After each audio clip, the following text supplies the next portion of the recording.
Oh God, we're already like off to a crazy start.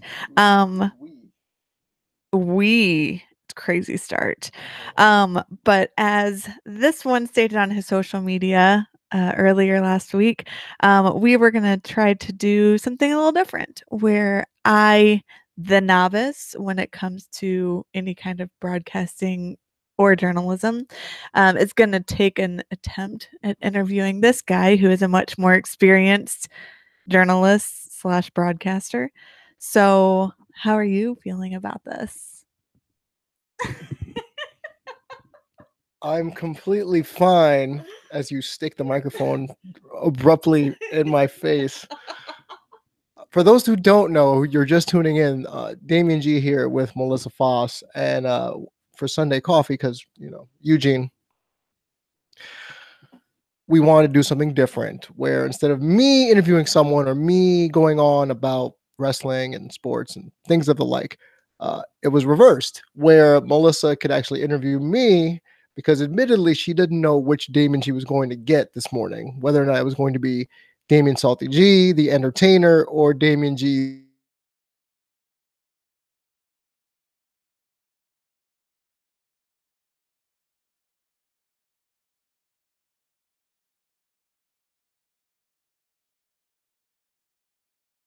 View of just who I am at my core. For those who have been listening in since last Mark Standing, through like all those other shows I've been on, Salty Chips, NAI, and now Podcast Champs, to who I am as the human, the regular guy, the I'm drinking Starbucks on a Sunday kind of guy. So that's what the whole point of this is. Yes. So as you stated, we are going to New York this next week, Wednesday. It was Thursday, and we got it moved up for good reason, which we'll talk about later. But New York is your home also. My hometown, baby. So as we are getting ready to go, what are some things personally, without the salty part, that you are most looking forward to in being back in New York? Well, if I have the question correct, you're basically asking me, like, what am I looking most forward to, right? Yeah. Okay, well, number one, pizza. Priorities. Look, man, there has not been any good pizza since I've moved to Dallas. Like, I have been on a. If has anyone ever seen How I Met Your Mother, there was an episode where they look for the best burger in New York. I am looking for pizza. I have not found any good pizza, except that one place we went to in a random bar. But other than that, I need a real New York slice of pizza. Not from Original Ray's either, because there's like 85 of those things, but a regular foldable pizza slice where you can drip off the grease or pat it down with some, don't judge. You're judging right now. I'm just preparing for napkin padding. Yes, you pat down greasy ass pizza, but it's the whole point of enjoying it. So Okay. I am looking forward to that. That's the first thing. Yeah. Secondarily, probably my dad. Haven't seen my dad since I moved, so that'd be pretty cool. And thirdly, I don't know. I don't really know what I'm really looking forward to, because I'm not looking forward to the traffic. I'm not looking forward to it's showtime on the subway train. I'm not, and yes, I did call it the subway train. And I'm not looking forward from going back and forth from the city to Jersey, the city, depending on what events are happening. So that's what I'm not looking forward to. Bagels, that's another good thing I'm looking forward to. Traditionally, egg bagels. Thanks to you, I've actually been able to find pretty damn good egg bagels. Shout out to Cindy's here in Dallas. So official New York flour, bagels, pizza, pretty much every single New York carb that isn't a cronut, I think I'm looking forward to. And if you don't know what a cronut is, it's a croissant and a donut combined to make like Captain Planet. And it is one of the biggest waste of hipster time I have ever seen in my life. But for some reason, it's a big deal. Fair enough. I like that carbs is kind of in there twice for you. So kind of going back to one of them because it was kind of the most glossed over one and probably the topic that you have maybe steered away from both now I honestly don't and know what you're gonna ask me. So I'm like, okay. wait, what? And last Mark, you brought it up a few times, but your family. Mm-hmm. So, born and raised New Yorker, for Yes. those of you who don't know. So your family is still all up in New York, I believe, right? They're all in New York, yeah. Mm-hmm. So, what are maybe a few things about your family that people don't know?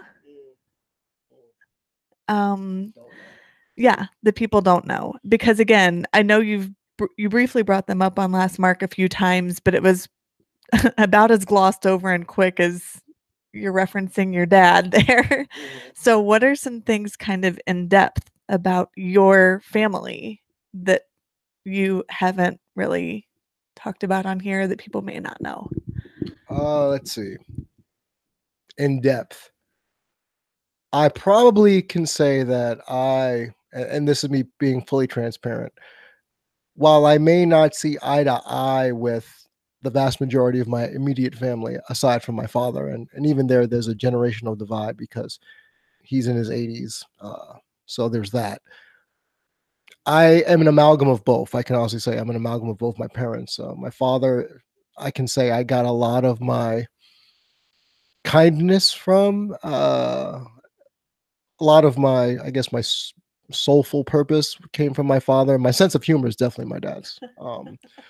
Like I don't know how many times this year I've said I am my father's son, realizing I did something really dorky that my father probably had done when he was my age, and I'm thinking, yep, this is where the slow descent happens into dad jokes and grandpa jokes. No. And moms, on the other hand, I say a lot of my New York mindset comes from my mom.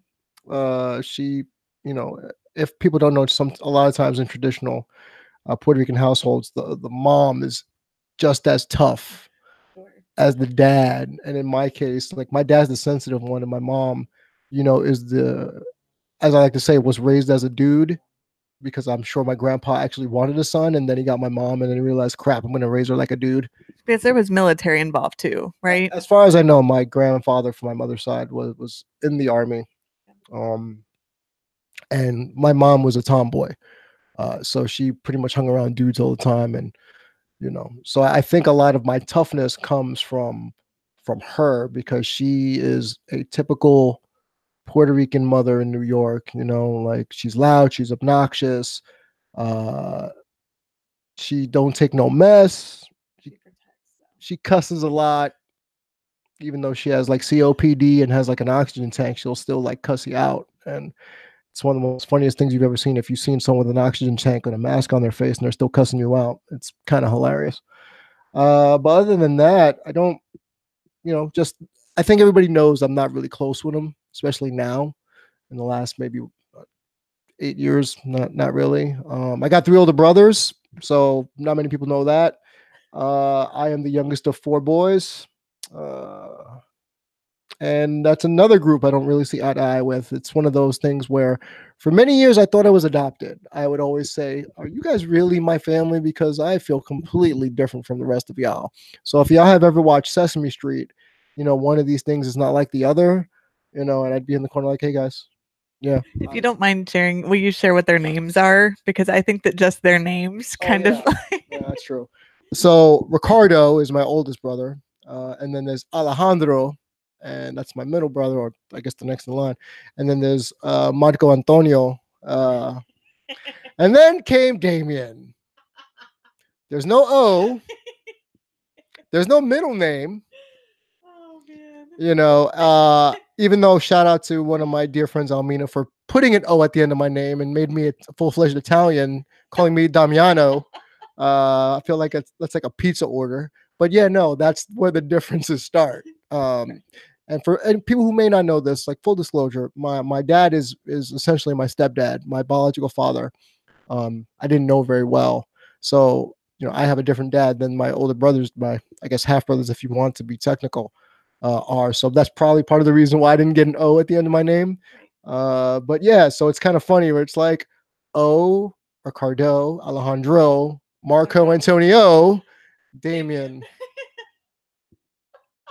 Yeah. So suffice to say, that's kind of, that's the whole thing with my name and my brother's names. So, kind of staying on the topic of your family and childhood and things like that, but also kind of, I guess, progressing or evolving the story here. You've talked a lot about on here, on podcast jams and salty tips and last mark about your work and your involvement in working with youth, working with human service, working with, homelessness currently. And that's something that you can connect to because of your own story. So can you speak to that and kind of how your story parallels and how you can relate to what you do now? Well, let's see here. The story, as it were, for those, I don't know. I think a lot of you know that I grew up homeless. Oh no, it's the blue light. Yeah. It's intense. Yeah, it's that blue light of doom. No, well, a lot of people who follow me knew I was homeless for a time. Um, I think the numbers fluctuate in my head. Like when you add like grades you were in while you were homeless, it's a lot easier to kind of put the numbers together. So almost about 6 years on and off dealing with homelessness as a youth. Uh, Pretty much being in and out of homeless shelters, transitional housing. um, I have lived on the streets before. I have slept in the proverbial cardboard box, as I like to tell people. So that for me, right there, is a will always be an interesting sticking point for me because I know what it's like to not have a dang thing. My stepdad or my dad and my mom did the best they could. At least I believe so, or that's the story I keep getting. To kind of rectify that situation, that statement, but honestly, that's kind of just part of who shaped me. That experience and of not having a roof over your head. While good on one hand to kind of like put you in that mindset of gratitude, also it keeps you, and I can say this for myself, it's kept me scared a lot from taking chances on my career or, with jobs and, kind of taking the first thing that was thrown at me, so I could guarantee that I would never be homeless, and that can paralyze you because that's all is the paycheck to paycheck mentality or the take what you can get mentality. Um, Funny thing is that something that Melissa's realized when I first moved down here was that I literally will eat every drop of food, even if I don't like it. And a lot of that was because of how I grew up, because I didn't have a lot to eat. So for me, like, I guess subconsciously, it's not even about wasting food. It's more about like, well, you don't know when your next meal is coming from. So you have to eat every single thing, even if you don't like what you're eating.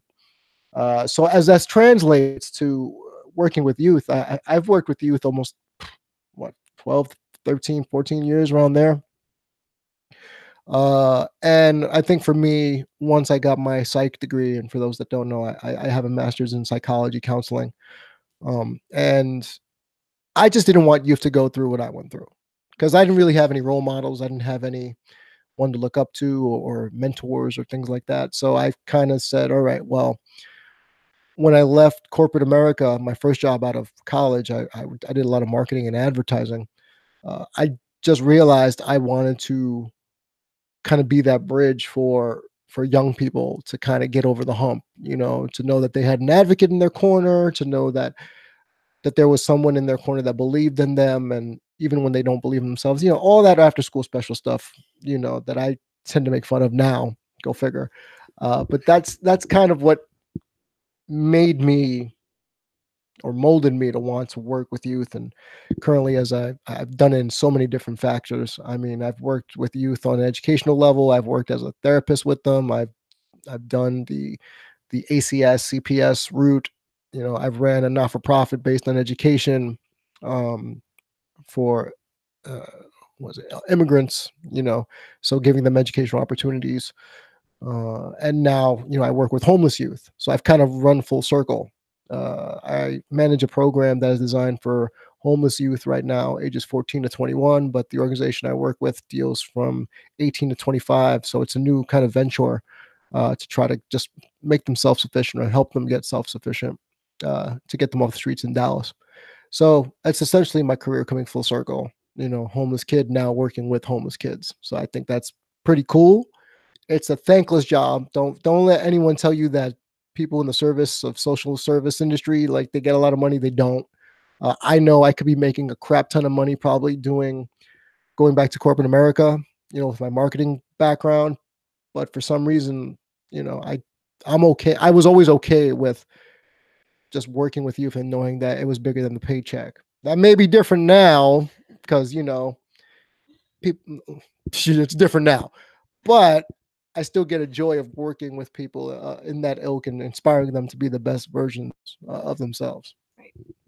So speaking of the inspiring aspect and wanting people to be the best version of themselves, one thing that you and I do often is we go to the gym a lot. Now I don't oh my god. One thing that I don't know if people know is that your working out and that being a priority for you is something that doesn't come easy, right? Um, there are there's some health aspects involved, and that's just because, for those who don't know, was born premature, 5 months. Yep. So there are some issues, and that's okay. But so whenever we go to the gym, it's like not too often it's like, wow, that was really easy and everything felt great. That's usually not the case. Nope. Um, but it's been something going to the gym and getting stronger is something that you've made a priority despite that. So, what are some things in the last, I guess, couple of years where you've made this a priority?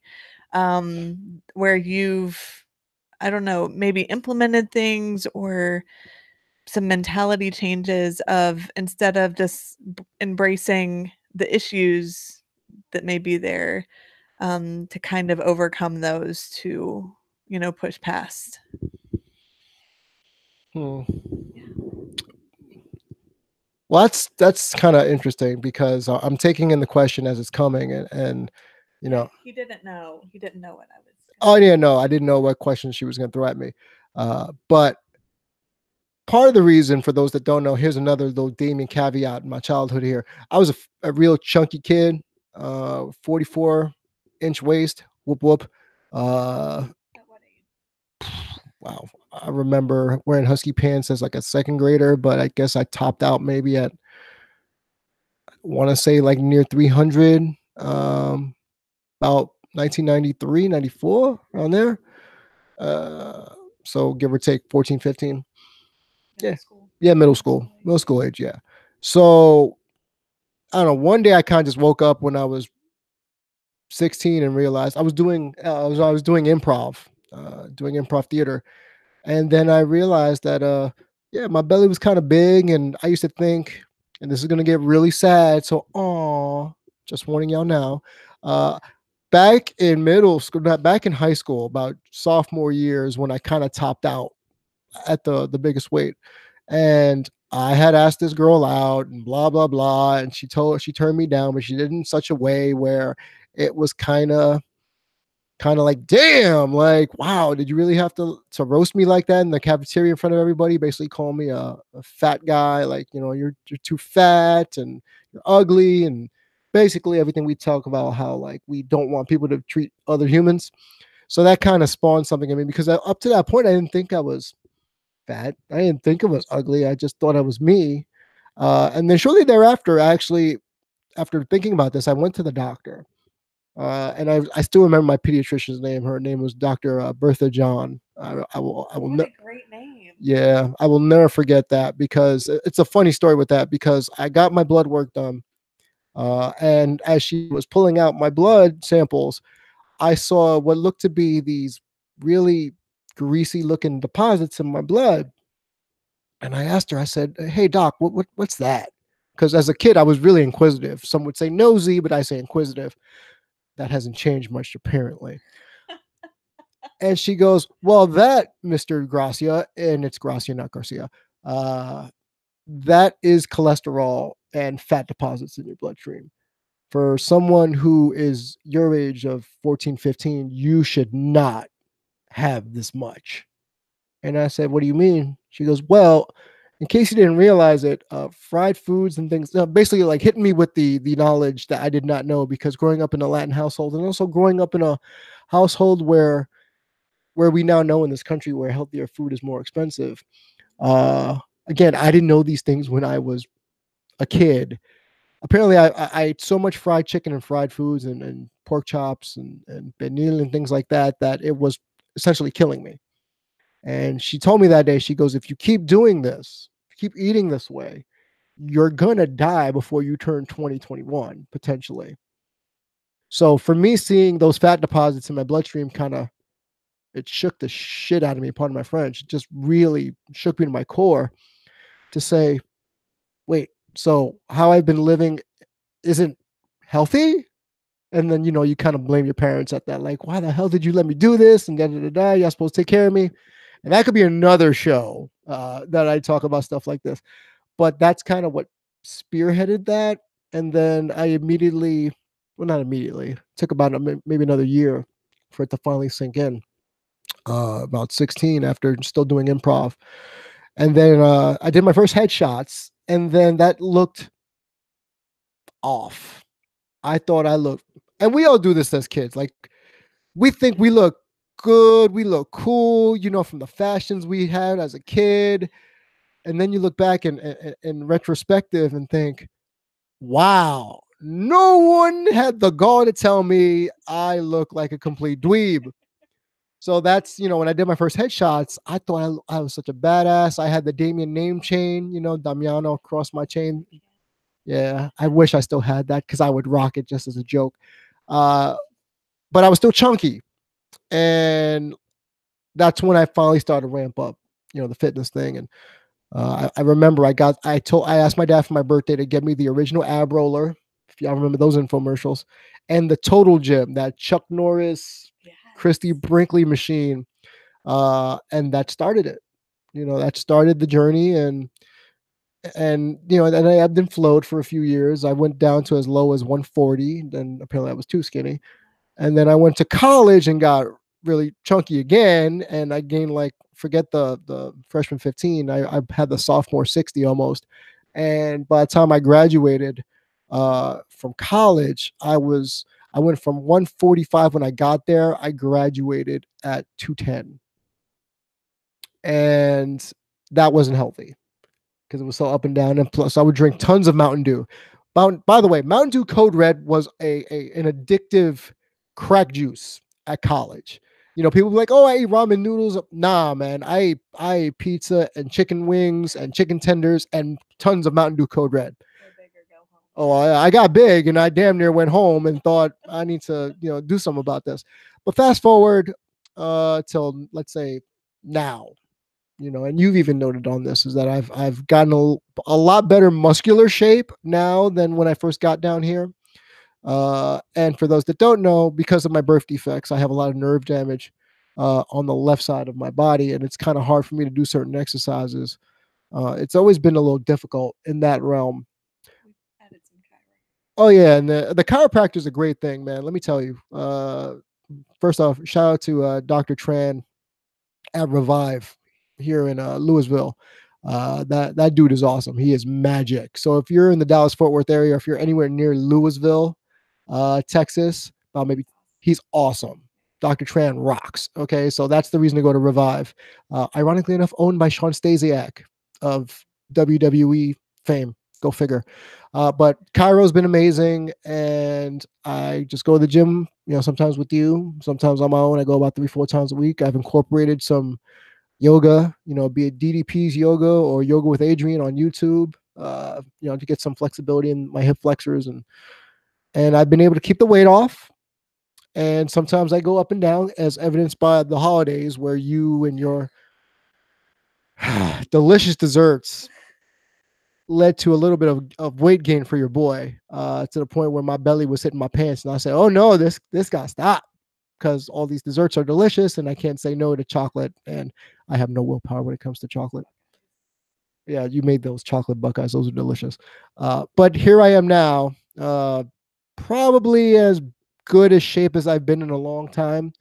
But that's constant, man. Because if we want to talk about phobias and fears, being heavy again is probably one of my biggest ones. So if we're counting Damien's traumas here, or like worries and idiosyncratics, homelessness is one, being overweight is two. So those are two things your boy's trying to avoid, probably subconsciously more so than anything. But I think thanks to going to the gym and getting that gym membership, and training with you, and shout out to your trainer Kim for a lot of really good muscle conditioning. I'm at the best shape of my life. I'm almost there. Because back in the day I had like 9% body fat, but apparently it wasn't healthy from what Melissa can tell you. But yeah, that's kind of how I came across the whole getting fit and being like, a workout warrior kind of thing. A workout warrior. I feel like now I should wear my headbands a lot more often. So from there, and you kind of set it up perfectly, bringing up Stasiak. But the topic that we kind of initially started conversing over, in case no one knows this, is wrestling. So we both have watched for quite a while, right? And I'll let you speak to your story on that. So my story is my mom introduced me to it when I was 4 years old. My dad could care less about it, to be quite honest, but my mom loves it, and she still does, and we still go to shows and stuff. But we still have wrestling in common. We are both going to be going this weekend to New York and going to be around WrestleCon. Probably doing a couple of other shows, but those are kind of TBA still. But what is, number one, your story of getting into wrestling? And number two, some things this weekend you want to know, I know the answer to this, that you are most looking forward to? I started off by saying pizza, so that's some of Wrestling related. Oh, okay, because This is why we can't go places. This is why. By the way, good idea for next year. Instead of pancakes and pile drivers, can we work this whole pizza and pile drivers maybe, where frozen pizza is used as a weapon. So Sammy Callahan, if you're figuring this out, use frozen pizzas next year, but don't cook them, but just use them as weapons. But is 10 or 11 a.m. too early for that? Because it's usually when their show is. Okay. We'll see what we can do. There is never too early of a time for pizza, especially New York pizza. Okay. You can eat that any day of the week, 24 hours a day, 7 days a week. Ask Hokai, he knows. Okay. All right. So how you got started in wrestling, what are some things wrestling related you're looking forward to this week? Well, how I got started into it, Hogan Warrior kind of pulled me in. We were talking the other day about me watching SummerSlam 88 and thinking that was the first pay-per-view I ever saw, and watching the Ultimate Warrior squash Hawking Talk Man in about like 22.4 seconds was pretty cool. Very exact number. Hey, man. I'm not literal, but I like to be as exact with numbers as humanly possible. But yeah, Hogan Warrior. I was more of a Warrior guy than Hulk Hogan. Jake the Snake, for obvious psychological promo reasons. Snake named Damien. I mean, come on, it was a match made in heaven there. But that's what got me started, and took a long break. I think I took a break from right when CM Punk was making the climb from ECW to the main event scene, like that whole Money in the Bank 2011. Didn't know anything about it. I didn't know R-Truth was a main eventer at one point, briefly. Yeah. Miz was still Miz and Morrison, and then I'm like, wait a minute, when it, I think was WrestleMania 28 was the Daniel Bryan 30-second squash, 10-second squash to Sheamus. I think so. Yeah, that's when I came back. and it's been a really weird journey ever since. But what am I looking forward to in New York? Shout out to Battle Club Pro, my boy Joakim Morales. They do good work, man. Side note, that's why we got our flight changed from Thursday to Wednesday so we can be in attendance for the Battle Club show.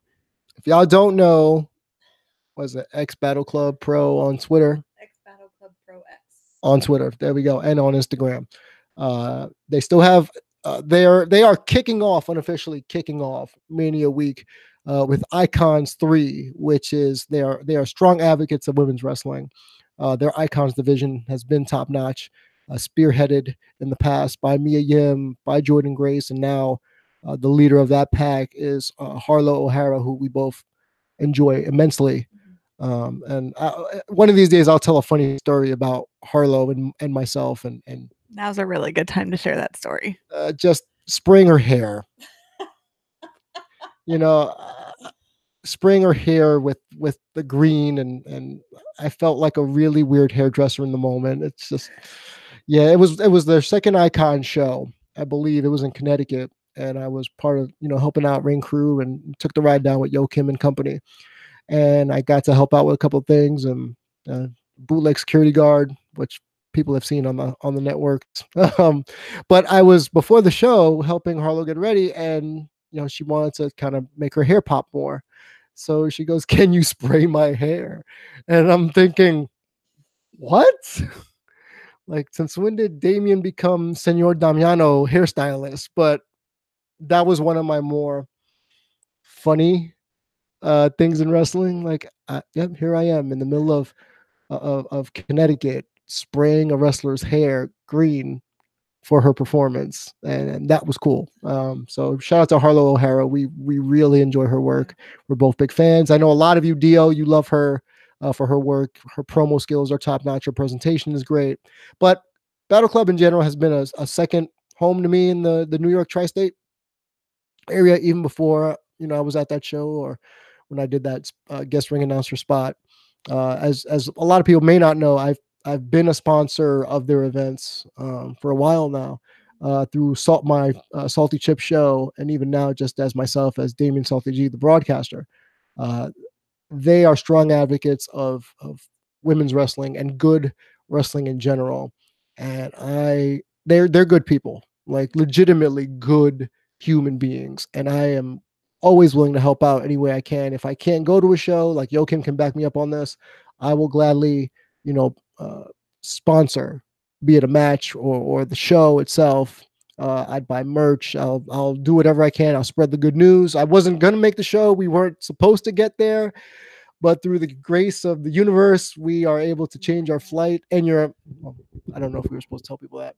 Shout out to your Aunt Candy, and yes, her aunt's name is Candy, who helped facilitate that. So yeah, we're gonna literally get off the plane on a Wednesday afternoon and kind of make our way to Brooklyn. That's how we're gonna saunter over to Brooklyn and to be part of that show. And shout out to Eugene, who's in the chat right now, because that's where the infamous buddy cop pose was formulated. The Battle Club show in Jersey.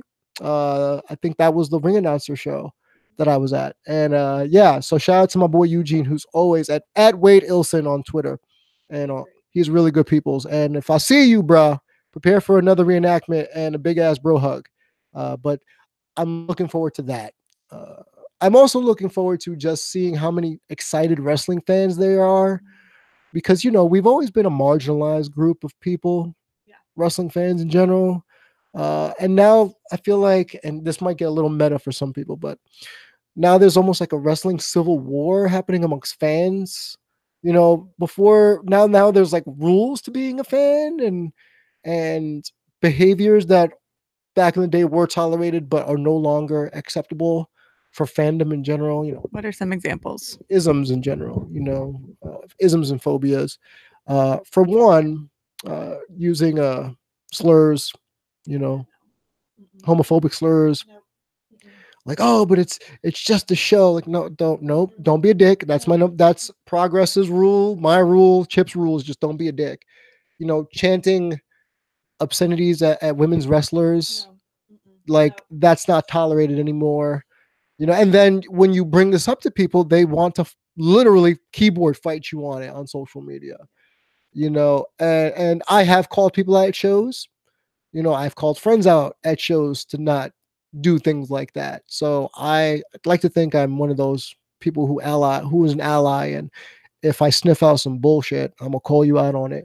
But back in the day, that was okay. Like maybe back in EC Dub, that was normal, or in the Attitude Era, that was normal. And then now we've hit this point where fans want to make themselves bigger than the show at the shows. It's okay to get a couple of chants over, but when you cross the line of being obnoxious fan, yeah, I know. And that's what I mean by there's a civil war brewing even now with wrestling fans. So it makes me realize there's levels, not even a fandom, there's levels of tolerance at shows that are getting smaller and smaller.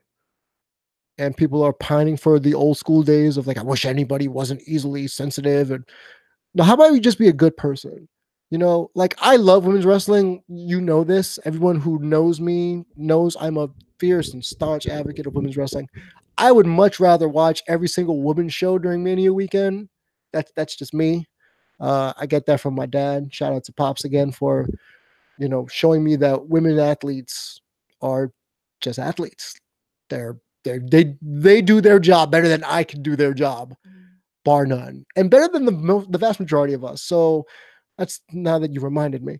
Anyone who goes after women's wrestlers and says that they're trash, like you can say, as a fan, like, ooh, that wasn't a good spot. But guaranteed, most of the female talent in the world is better than you. So shut up. That's just my 2 cents there. I feel like that salty side is like coming out now. Like we've like brought up the topic that triggers triggers the salty side. No, well, we've had lots of conversations about this too. And like I am very like if I hear someone say any word that is even remotely close to being offensive towards someone, like I'm not okay with it. And yeah, just be nice. And like you said, Eugene is one of the really great people in the wrestling world. So in steering off of the negative, who are some good people, both entertainers, talent, promoters, and fans in wrestling who are good people who deserve for people to be paying attention to them? Well, I feel that may be a little subjective because someone to us may be good peoples, and then to other people they may not be a good person. I can interview them. Yeah, that's fine. But for me, I guess wrestling fandom, and I'm probably gonna forget some people's names here, and forgive me. Maybe I'll do a post edit to thank the rest of y'all. But Eugene is definitely one. I remember I met Eugene by accident at Comic-Con. Is this the guy that knew your voice? Yes. Wow. Okay. Yeah, yes, where Eugene recognized my voice, if the story serves me correct, and I'm like, who? What? And he knew it was me because he was watching me back in the last Mark Standing days, and he recognized the voice because apparently my voice carries. And then he saw me straight up in my Scarlet Spider costume because I did cosplay for the kids. That was kind of fun, and for myself. Let's be real here, because it's pretty awesome to dress up as Spider-Man. That's just me. So that's where I met Eugene for the first time, and then let's see who else is cool. Topher, Topher's a good wrestling fan. That's my Texan brother, the least white of the whites, as he likes to call himself. Because even though he's a white guy, he's not really a white guy, according to him, because he has better dance moves than I will ever have. So, shout out to that. And Eugene it does carry. Yeah, Eugene did say my voice does carry. Al, Mask fan, pretty good person in terms of wrestling fandom. Kat, Dio, my co-host on Podcast Champs. Let's see, Darnell is a very passionate, inclusive wrestling fan. Plus one of the best dressed people on Twitter and on social media. Maybe in the world. He's a very, as one person said, he's a very snazzy dresser. Yeah, as you're in a mustard yellow sweatshirt that says "Stay amazed." Deals, baby. Hashtag deals. Yo, Kim Morales. You talk about promoters. Like he's. I'll be honest, and I'll say he is probably one of a handful of people who has constantly checked on me when I moved out here. Uh, it means a lot. A text here, a Facebook message there. Always saying, "Yo, if you need to talk," he'll call me. He'll FaceTime me or whatever you want to call it. So he's one of the few people that has actually like reached out a lot since I moved here to Texas. So I appreciate that. Nicole, formerly Andy Danks on Twitter, Mimi, Mimi Shells, who is it's like my wrestle mom or like my wrestle wife, and I'm her wrestle husband. And she was really sad that I couldn't go with her to events, as much. I'm trying to think who else that I'm like I can say like I would take a wrestling bullet for. Laz, Mile High Laz, you know who that is, I think. He always gets you to think as a wrestling fan. And then there's JJ and Hokai and the Florida crew, essentially. That whole Florida NXT crew, who is a joy to watch on my television screens. During watching NXT. Uh, Anyone from New Age Insiders has been good to me. Ant from Rant with Ant, Phil, Coach Cody Benoit. They've all G Rod. They've Chip Kayfabe. It goes without standing. We miss you. We miss you, Chip. Yeah. Just putting it out there. The damn it, Chip. We miss. There's PJ who trains with AR Fox. He chimes in on the group chat every once in a while. But that's wrestling community is really good. My wrestling community has been really good and really healthy. To engage in conversations and just shout out to Rob Burnett too. He always gets me to think about my wrestling takes. Where whenever I venture off into hot take mode, brings me kind of back. Dio, as I said before, I'm just DEO on Twitter. He's my wrestling brother. When I was going through a lot of my personal demons last April, he was the first one to reach out and be like, "Yo, dude, whatever you need, like, I'm here for you." But those are some of the people that I think that gets me to continue to watch wrestling when there's times when I don't really want to watch it anymore. I don't want to cover it, or I don't want to converse about it. Just, whatever. But now it's, I watch it not even for them. I watch it with them almost. So it gives us things to debate, and not in a crazy social media way. Cause that's another thing. All these keyboard warriors and like, yeah, okay, you have an opinion. That's cool. It doesn't mean we all have to agree with your opinion. People disagree with me all the time. Good. We're not all the same. We're not robots. We have different feelings and emotions. You know what that's called? Being human. But also is a good thing for humans to do, as you said, be good to one another. Just because someone disagrees with you doesn't mean you have to jump down their throat and like badmouth them. Now, if they cross a personal line and they start getting into that negative behaviors we were talking about before, any isms of sexism, racism, transphobia, things like that, then we can go into that realm of like, yo, dude, not or do that, knock that off. But yeah, that's pretty much my kind of foray in wrestling. I like that was like a let me just hold the mic on this one kind of question. So we won't spend too much time on it, and we'll kind of start wrapping it up. But just since we are a week away now from WrestleMania, I know. But there are some good matches on the card.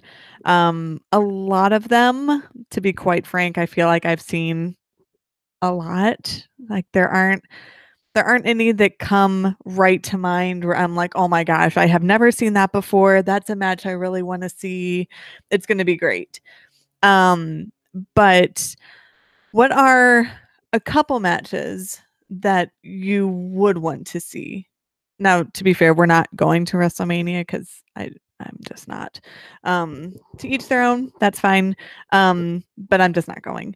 But what are some matches at WrestleMania that have potential to be match of the night? or have potential to be something that people will want to go back and watch. And this can be a two-parter. So we can do NXT first and then WrestleMania. So what are some things, and then to kind of tack onto that at the end, who is someone that you would like to see called up the Monday Night Raw after Mania? So match of the night for NXT, match or matches, we can have two, right? For WrestleMania, and then who you expect we could see maybe called up on Monday. So I just want the audience to know this about me. I'm still a fat kid at heart. So while Melissa was thinking of these questions to ask me, this is what went through my mind. And I do space out from time to time. It wasn't because of anything she did. I was thinking about a buffet, like, because she kept saying matches, and I'm like, oh, plural. Oh, who can't get enough of good matches? I'm like, you know what I can't get enough of? Steak. And I'm like, I want to go to a buffet later. So yeah, like churrasco Diaz and stuff like that. If y'all don't, Texas de Brazil, Fogo de Chao, Gyukaku. Yes, these are all actual places. So just want y'all to know I'm a fat kid at heart. Matches in NXT. Honestly, the women's four-way. Okay. I've never been a big Kairi Sane fan since she came over. You know, the whole pirate. They've really played up the pirate aspect and almost to cartoonish levels, which I'm glad she's kind of got Io Shirai, who admittedly took some time to get used to in a WWE setting. If you were so used to watching them in Stardom, and as they took to the WWE style, people should do if they haven't watched their Stardom stuff. Go back and same with Asuka. mm-hmm. Like go back and watch their Stardom stuff. I feel like it kind of adds to them a bit more as wrestlers, in my opinion. No, you're absolutely right. I've often told people who don't get Asuka, you know, like, I don't get it. Go back and watch. It's like when people say go back and watch Finn Balor's New Japan stuff, you know, and then you'll understand why people were confused as the way they were being potentially booked. Right. And I'm not going to get into all that. I will say Asuka did deserve a little better, and the company did her a disservice. That's all I'll say on that. But I am interested to see how they move forward with it next. I'm curious to see what they do next with it. Right. And to go back to NXT, that's the one I'm looking forward to the most, because I feel like Bianca's right on the cusp of that breaking whatever ceiling or the breakthrough. You know, Sam Roberts be damned. You know, she's almost there. I feel it. What do you think she needs to get there? If there's just, you know, a couple things. I think a little bit more refinement of the character, or maybe she's not even playing a character, because I get a lot of NXT Sasha vibes when I think of Bianca Belair's character. Just take that and turn that up about 20 notches. But the refinement, she's an athletic marvel. You know, Dio and I have talked about this on Podcast Champs. Her and Montez are probably the most athletically gifted couple since they're married. I know you can counter with Casey and Ricochet as a counterbalance to that. Well, there's all kinds of right now in NXT. Right. I'm not even going there. But I think Bianca is right. I think this match for me, especially, you know, and I'm leaving out Shayna not on purpose. You know, I'm not doing it because I don't like Shayna Baszler. I actually think the progression she's made from that first takeover match she debuted at, or I don't know if it was a takeover, but she legitimately can be considered the baddest woman in NXT. You know, more so than Ronda being the baddest woman on the planet. I think Shayna Baszler fits that moniker better than Ronda Rousey. I'm more intimidated by Shayna Baszler than Ronda Rousey, I think. Like, to be honest, yeah, no, I honestly, I wouldn't want to get in that dark alley with her. In a street fight, I would want Shayna Baszler, you know, in my corner. Well, then again, anyone who has that many tattoos, like they got to be tough because I'm a big ass baby when it comes to tattoos and pain. So shout out to Alistair Black and anyone else who has a whole bunch of tattoos because I faint. By the way, Kat, your tattoos look amazing. Your hair looks amazing. Just you're amazing. My co-host that or tri-host if because you can't co. The third host of podcast champs. Rabbit trail. Yeah, no, yeah, I tend to do that sometimes. Shayna Baszler, the women's four-way, like I said, I think that's what I'm looking most forward to. I want to see how many chops Pete Dunne and Walter are going to throw, or Walter are going to throw during that match. Oh. I know Adam Cole and Johnny's going to be good. Yeah. But am I looking forward to it like a must see? No. No.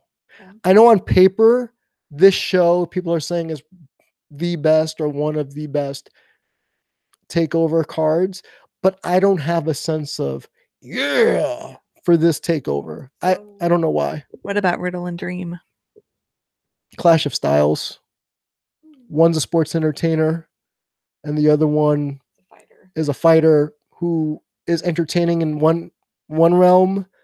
And I love Matt Riddle. He's gonna need a manager on the main roster.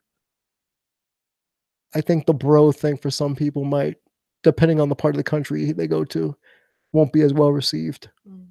Just saying. Maybe Stokely Hathaway could be his manager on the main roster. I was thinking the same thing. Yeah, so put that out there in the universe. Court Moore, sorry. Yes, his name is now Court Moore. Yeah. Which is funny.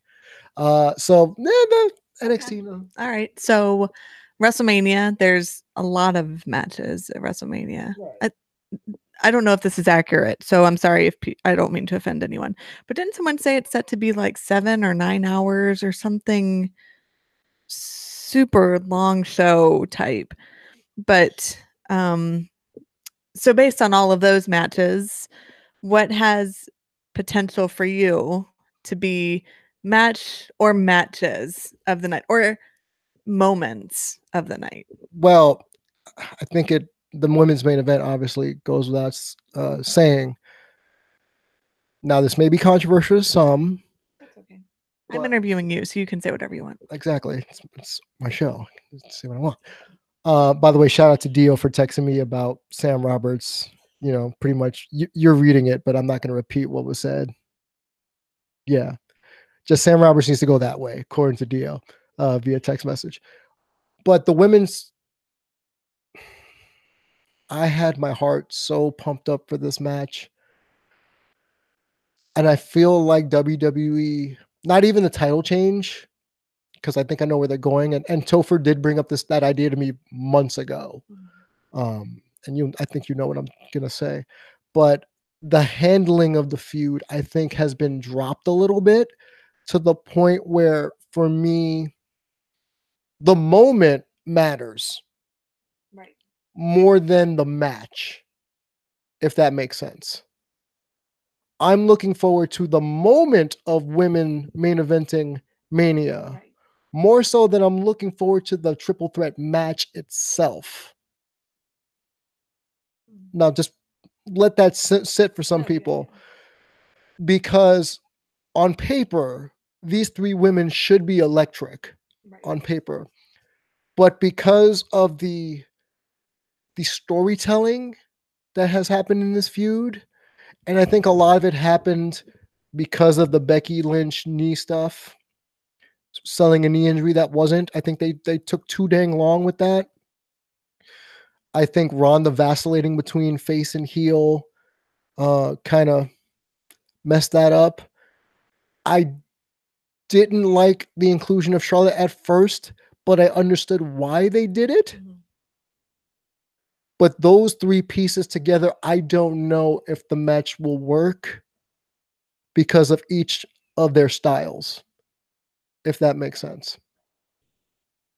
I think the potential is there for it to be a great match. I think the thing is just that, like you said, the storytelling has been really blurry and it's been really hard to follow.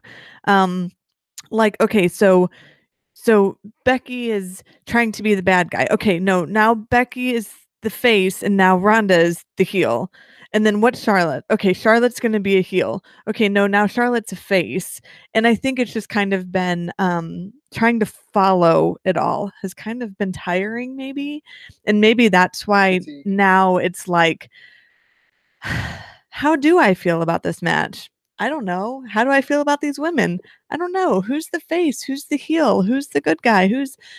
I think it will be a great match because all three of them have worked together in some capacities. And so I think that they're going to tell an amazing story in the ring. I think it's just the build up to it has been messy. It's just been messy. I think that the three women are amazing athletes, and I think they'll put on a really great match. I think Charlotte and Becky this isn't their first rodeo, putting on an amazing match at Mania. I think the women are all going to show up. But it's going to have to be within the first, I think, couple minutes to really like get it going and to let the fans know what this is going to be about. And so that's what it has potential to be really great. So you kind of alluded to it, but what do you think this would go into? Like, what do you think the end result could possibly be? Well, by all indications, and again, Topher brought this idea up for me way before Elimination Chamber when they announced the women's tag titles. Obviously, for me, the plan, I think, at the end of the night is to have all four of the horsewomen of NXT raise their titles in the air to have that moment, because people will attribute that the women's wrestling revolution happened in NXT first. Right. And those four, Bayley, Sasha, Becky, and Charlotte, are synonymous for a lot of people with the revitalization of interest in women's wrestling as a whole, the four horsewomen of NXT, as they were dubbed. And I think that may be the goal that they're going for, to at the end, even though Becky and Charlotte are feuding, I think what's going to wind up happening is Becky pins Ronda. Charlotte still has her title if they don't unify the belts. And then at the end, I think they did this at a takeover one year, where when Bayley won the title from Sasha, where all four horsewomen, threw up the four. And this will be that Mania moment where all four horsewomen have their respective titles. Charlotte, the SmackDown Women's Champion, Bayley and Sasha, the Tag Team Champs, and Becky, the Raw Women's Champion. And then we go to black with them holding their titles in one hand and the four up as that magical Mania moment. And I think that's what they're going to go for. So I think like you said, another piece of this, it's kind of been blurry in the story creation of this, is no one really knows what the rules are now with the titles, right? Because people don't know, is this a unification? Is this whoever pins whoever is whatever champion? So I think the fact that they have to tell the fans what that match is going to be literally right before the match starts just doesn't seem like good planning on my side, in my opinion, but that's just me. Now, kind of to play devil's advocate for a second, what if, the four of them are in the ring holding up the four? What if, I'm just saying, what if they take that as the moment for the other three to be called up from NXT to create the four horsewomen and the four horsewomen? Okay, no. It's getting salty. Give me this. This whole four horsewomen of MMA stuff. Stop it. As I borrow a phrase from Podcast Champs. The Stop It Award goes to this trying to facilitate a four horsewomen versus four horsewomen. First off, Shayna, in my opinion, better at wrestling than Ronda Rousey is. To quote Dio, Ronda sometimes looking like an uncooked chicken in the match, depending on. What a description. Yeah, well, he's worried just like I am that her being in there with two women's wrestlers, or two wrestlers, forget women's wrestlers, who can essentially wrestle circles around her, she can drag down the match, because she's not that safe in the ring sometimes. And that worries me. I think that worries Dio too. But to your question, there's only 2 horsewomen in MMA in this whole thing. The other 2, the horse puckies, the horse babies, the horse carriages, whatever you want to call them. What is it? Jessamine Duke and Marina Shafir? No, stop trying to make them a thing. Okay? I'll give Jessamine Duke because she's an Amazon. She has potential. Marina Shafir just looked like she just showed up because her friends are there. Anyone ever seen Mean Girls? You know, anyone ever seen Mean Girls? You know, the plastics? You've seen Mean Girls. I know. Yeah, I know.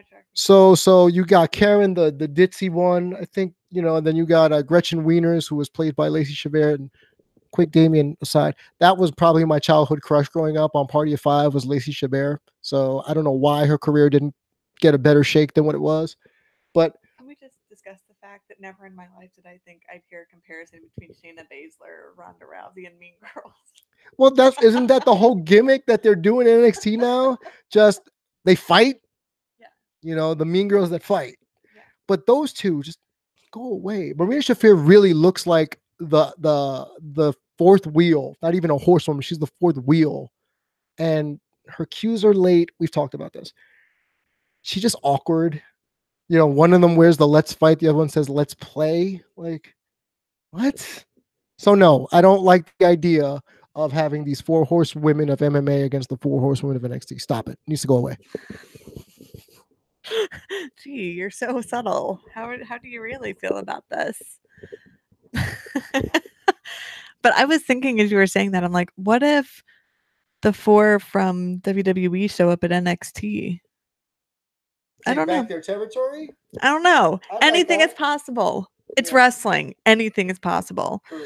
So, keeping the trifecta of questions then, Monday Night Raw is notably one of the biggest Raws of the year. If you haven't attended a Monday Night Raw after Mania, can I give a side story? Okay, it's your interview and I'm sorry. So this is an honest to God true story, y'all. And I will tell it now, and I've never told it on a public forum, but this is real life. And you can ask my mom about this. Oh, I know. Now that Fighting with My Family is out, I'm just going to say it. So, WrestleMania 30 weekend, my mom and I went to New Orleans for it.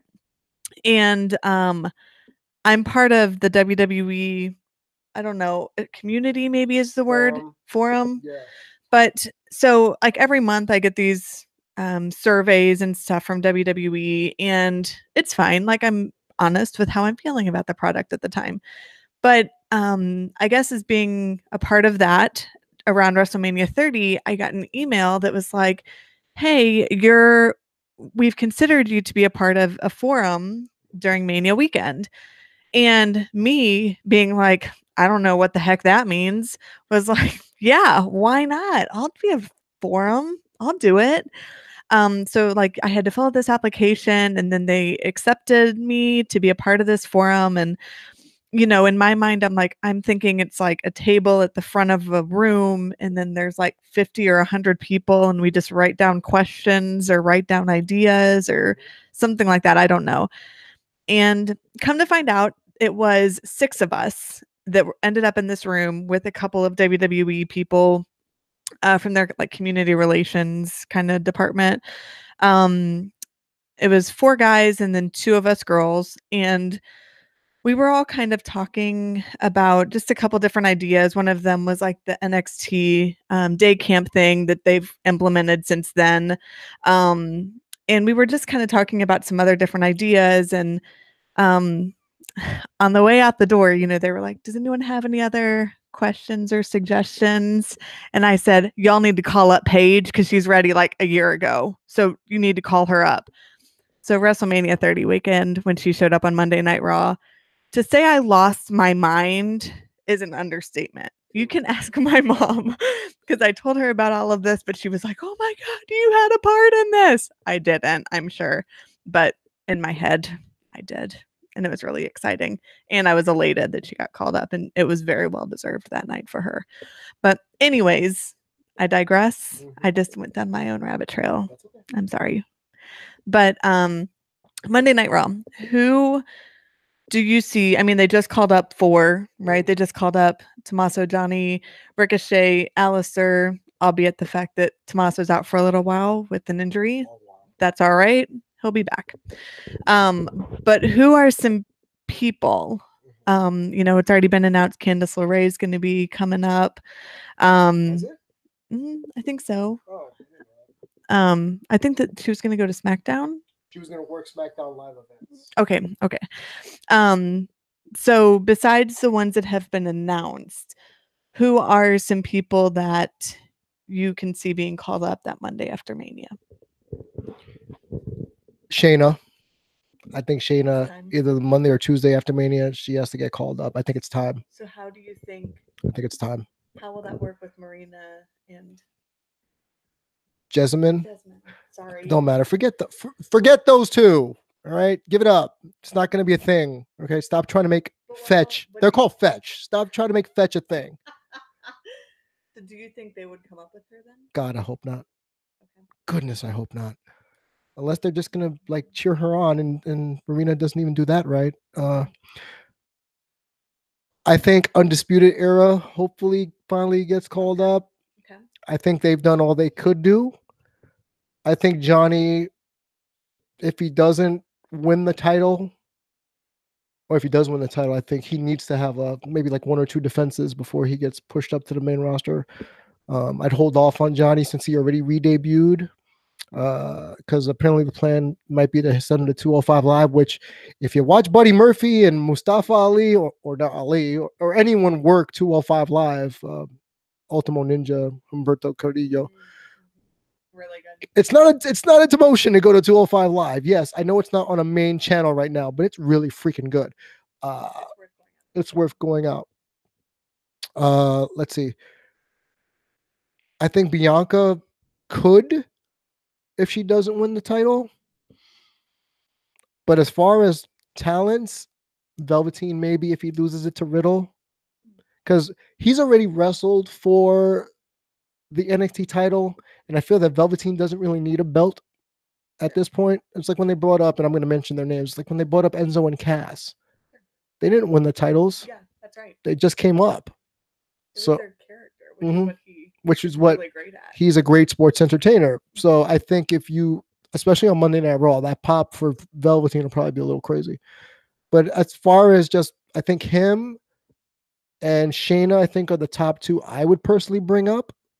I don't see anyone else that really, beside from Undisputed Era, I wouldn't bring up the War Raiders. I wouldn't bring up the other 2 horse ladies.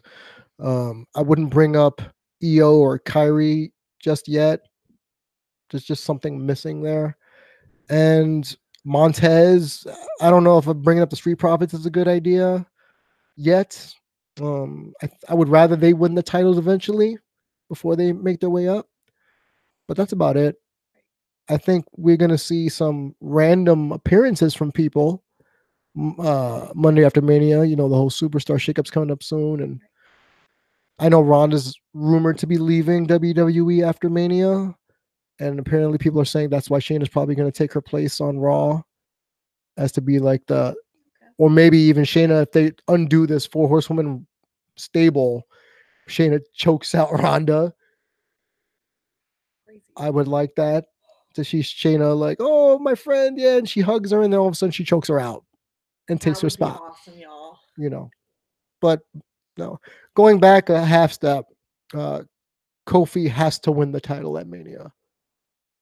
I believe Kofi has to win the title. Yeah. Even if it's a transitional, to have that Mania moment, I think just for the Mania moment, he has to win the title. And this is like the moment is bigger than the match. The first, and not the World Heavyweight Championship. I'm going to preface this. The first pure black man, regular, no Samoan heritage, no splitting the DNA, like black man to hold the WWE. Literally an African American. Yes. Heavyweight championship. Right. Not the World Heavyweight Championship, not the WCW era title. Mark Henry, we know. Yeah.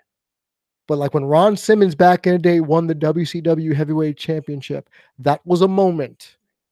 And forever, Ron Simmons is always known as the first black world heavyweight champion. Kofi Kingston needs the moment. If anything, we need to undo the stench of the Booker T Triple H from WrestleMania 19 because that was some bull. Like, that edit job, though. Yeah, that was some bull roar, as people say. And as I look at my YouTube, I see Kofi, Kofi versus Daniel Bryan hype promo. Kofi needs to win the title. I agree. I want to see the place erupt. And I think too is that Daniel Bryan will give him an amazing match for it. Like they both will do an amazing job of getting Kofi over. I think that match has potential to be magic in my opinion. I think it could be one that you go back and watch, 6 months, a year, or 2 years later. Just because both of them are some of the best in what they do. But well, I think that's about it from my perspective. We got WrestleMania weekend coming up. We are coming into New York City on Wednesday. We're staying for almost a week, which is amazing. What? I say yeah now, all excited, and then I have to deal with New York City. Yeah. Ugh. Yeah. So for those of you watching, like just kind of a side note, because I'm me, like be nice to people, be nice to talent. A lot of these talent are working 5, 10, 15 shows in a very short period of time. Be respectful to each other.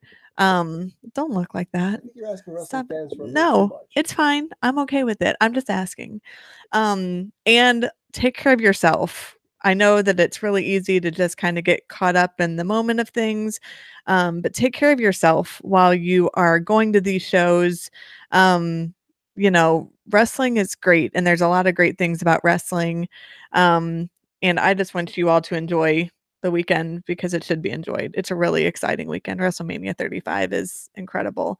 But thank you all for being a part of this. Damien, thank you for letting me do this, even though it's terrifying. But we'll probably do this again sometime.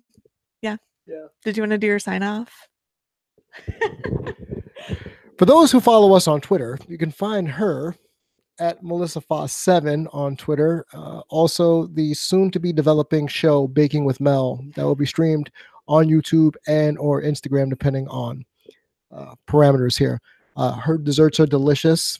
I gained like 10 pounds from them, so I can only imagine, how the rest of you would gain weight from them. She's a phenomenal baker. Myself, Damien G347 on Twitter and on Instagram. Formerly known as Damien Salty G. I kind of vacillate between the two. It's fine. Yeah, that's just me. So rule number 1, don't be a dick.